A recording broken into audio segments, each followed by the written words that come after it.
Os Boston Red Sox foram fundados em 1901, como membros originais da American League. Em seus primeiros anos, a equipe era conhecida como Boston Americans, mas em 1908 passaram a adotar o nome Red Sox, inspirado nas meias vermelhas usadas pelos jogadores.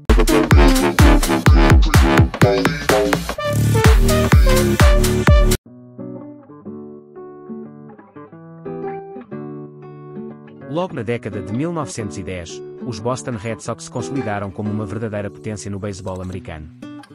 Após já terem escrito seu nome na história ao vencerem a primeira World Series em 1903, contra o Pittsburgh Pirates, a franquia entrou em um ciclo vitorioso que marcaria sua era inicial. O elenco era recheado de craques. Trish Speaker, um dos maiores defensores de campo central de todos os tempos, liderava o time com sua habilidade de leitura de jogo e consistência no bastão. Smokey Joe Wood, arremessador dominante, era conhecido por sua bola rápida devastadora e por atuações memoráveis em partidas decisivas. E, claro, havia a presença de Babe Ruth, jovem talento que despontava não apenas como arremessador de elite, mas também como rebatedor de força incomum para a época. Entre 1912 e 1918, os Red Sox viveram um período de supremacia, conquistando 4 títulos da World Series. Em 1912, inaugurando o recém-construído Fenway Park, venceram o New York Giants em uma série dramática de 8 jogos, que ainda hoje é lembrada como uma das finais mais emocionantes do beisebol. Em 1915 e 1916, derrotaram o Philadelphia Phillies e o Brooklyn Rubins, futuros Dodgers, respectivamente, consolidando sua reputação de equipe dominante. O auge veio em 1918, quando, em plena Primeira Guerra Mundial, a temporada foi encurtada, mas os Red Sox mostraram sua força. Liderados por Babe Ruth, que dividia seu tempo entre o montinho e o bastão, a equipe superou os Chicago Cubs e ergueu seu 5º título. Ruth brilhou como arremessador, mas também impressionou por sua capacidade ofensiva, prenúncio do que viria a ser sua transformação em ícone do beisebol. No entanto, pouco tempo depois dessa conquista gloriosa, uma decisão mudaria para sempre o destino da franquia. O dono do Time, R. Fraz, endividado e interessado em financiar produções teatrais na Broadway, vendeu Babe Ruth para o New York Yankees, em 1919. O negócio parecia apenas mais uma transação esportiva da época, mas na prática representou o início de uma nova era. Os Yankees construiriam sua dinastia com Ruth, enquanto os Red Sox mergulhariam em um longo período de insucesso. Esse momento marcaria o começo da chamada Maldição do Bambino, uma lenda que atormentaria Boston por mais de 8 décadas.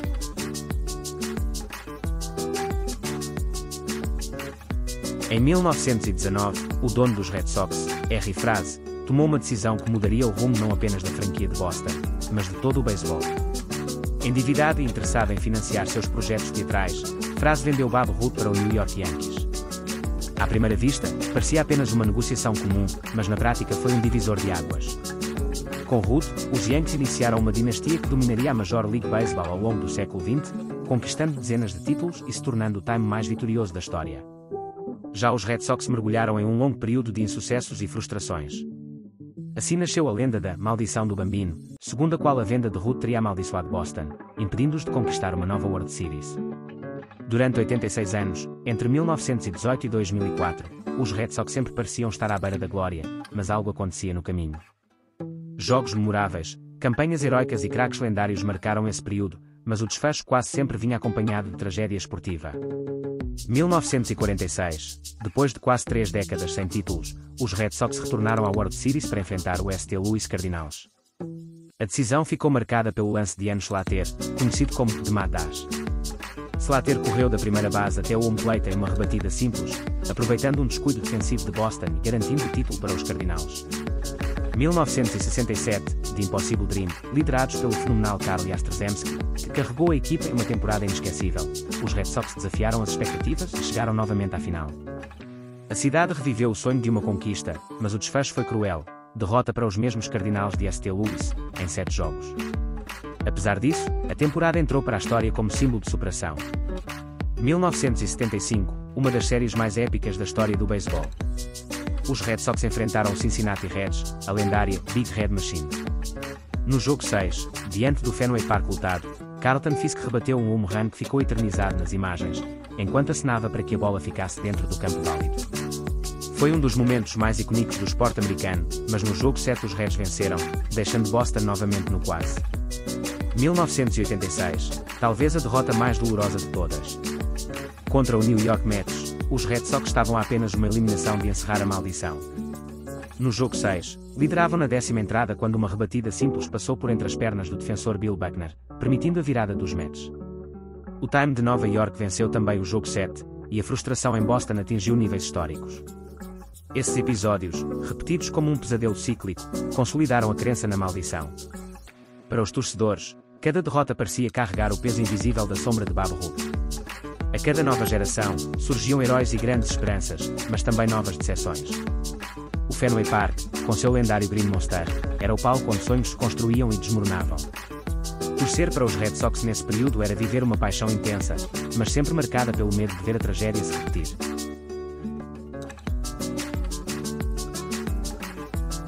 Finalmente, em 2004, depois de décadas de sofrimento, a maldição chegou ao fim. Aquele time dos Boston Red Sox não era apenas talentoso, era resiliente, carismático e destinado a entrar para a história. Liderados por nomes como David Ortiz, o rebatedor clutch que parecia sempre entregar nos momentos mais tensos, Manny Ramírez, estrela irreverente e dono de uma das swings mais poderosas da liga, o arremessador dominicano Pedro Martínez, um dos maiores da sua geração, e Curt Skilling, que jogou mancando e ficou marcado pelo famoso jogo do tornozelo sangrando. Os Red Sox estavam prontos para desafiar a lógica. A série final da Liga Americana contra os New York Yankees parecia repetir o roteiro das tragédias do passado. Boston começou bem, mas rapidamente se viu em um buraco, 3-0 de desvantagem na série. Nunca antes na história da MLB uma equipa havia revertido tal situação. Os Yankees, rivais históricos e carrascos de tantas decepções, pareciam prontos para escrever mais um capítulo doloroso no livro da maldição. Mas então, algo mudou. No jogo 4, David Ortiz surgiu como herói, com um home run decisivo na 12ª entrada que manteve Boston vivo. No jogo 5, novamente Ortiz entregou no momento mais crítico, garantindo outra vitória extra inning. O Fenway Park começava a acreditar. No jogo 6, em Nova York, foi Curt Skilling quem fez história. Com um tornozelo visivelmente lesionado e sangrando, lançou de forma brilhante, ajudando os Red Sox a empatar a série. Por fim, no jogo 7, já sem volta, Boston dominou e calou o Yankee Stadium, completando a virada impossível, de 0-3 para 4-3, um feito sem precedentes no beisebol. O triunfo contra os Yankees já era, por si só, lendário. Mas ainda havia a World Series. Diante do St. Louis Cardinals, uma equipe de enorme tradição, os Red Sox não deixaram margem para dúvidas. Com confiança, talento e espírito coletivo, varreram os Cardinals por 4-0, conquistando seu primeiro título em 86 anos. Na noite da conquista, Boston explodiu em festa. Ruas tomadas, lágrimas de gerações inteiras, abraços de torcedores que haviam esperado a vida inteira por aquele momento. Avós, pais e filhos comemoravam juntos, como se a vitória fosse um presente transmitido ao longo de décadas de fidelidade e sofrimento. O Fenway Park nunca havia vibrado tanto, e a frase se tornou oficial: a maldição do Bambino estava quebrada. Aquele título não foi apenas um campeonato, foi uma catarse coletiva, um renascimento da franquia e um marco na história do esporte. Os Red Sox deixaram de ser o time amaldiçoado e se tornaram símbolos de perseverança, mostrando que até as maldições mais duradouras podem ser vencidas.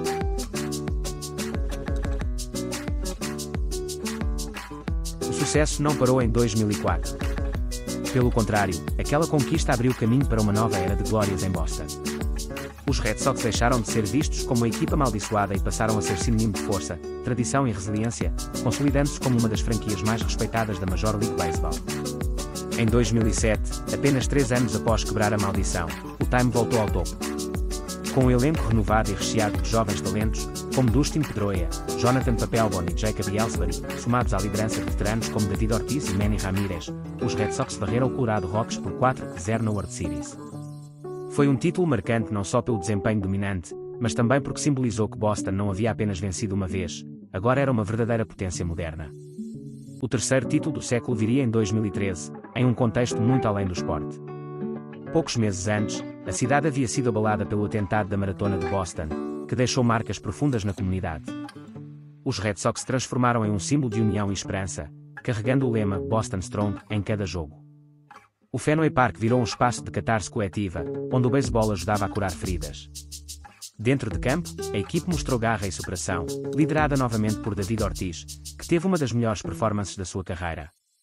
Na decisão, os Red Sox derrotaram o St. Louis Cardinals por 4-2, conquistando a World Series diante de sua torcida no Fenway, algo que não acontecia desde 1918. Já em 2018, os Red Sox alcançaram talvez o auge de sua história moderna. Sob o comando do jovem técnico Alex Cora, o Time viveu uma temporada absolutamente histórica, vencendo 108 jogos na temporada regular, recorde da franquia. Com estrelas como Mookie Betts, J.D. Martínez, Chris Sale e o incansável Dustin Pedroia, mesmo lesionado, uma liderança do vestiário, Boston se mostrou imbatível. Na World Series, enfrentaram o poderoso Los Angeles Dodgers e venceram por 4-1, consolidando-se como a equipe mais dominante daquela era. Com esses títulos, 2004, 2007, 2013 e 2018, os Red Sox provaram que não apenas haviam superado a maldição, mas também haviam construído uma nova tradição vencedora. O que antes era lembrado como sofrimento eterno se transformou em orgulho, com gerações de torcedores finalmente vivendo aquilo que seus antepassados apenas sonharam. Hoje, os Red Sox carregam 9 títulos de World Series, um legado de lendas como Ted Williams, Carl Yastrzemski, Pedro Martínez e David Ortiz, e um estádio que é mais do que um palco esportivo, o Fenway Park, um templo sagrado onde gerações inteiras vivem a paixão do beisebol. Mais do que vitórias e derrotas, a história dos Red Sox é sobre perseverança, tradição e amor por um time que simboliza o coração de Boston. Um clube que provou que até as maldições podem ser quebradas, e que, com cada rebatida, cada eliminação e cada home run, continua a escrever novas páginas de uma lenda eterna. Os Red Sox não são apenas um time. São um símbolo de esperança, de resistência e da alma de Boston.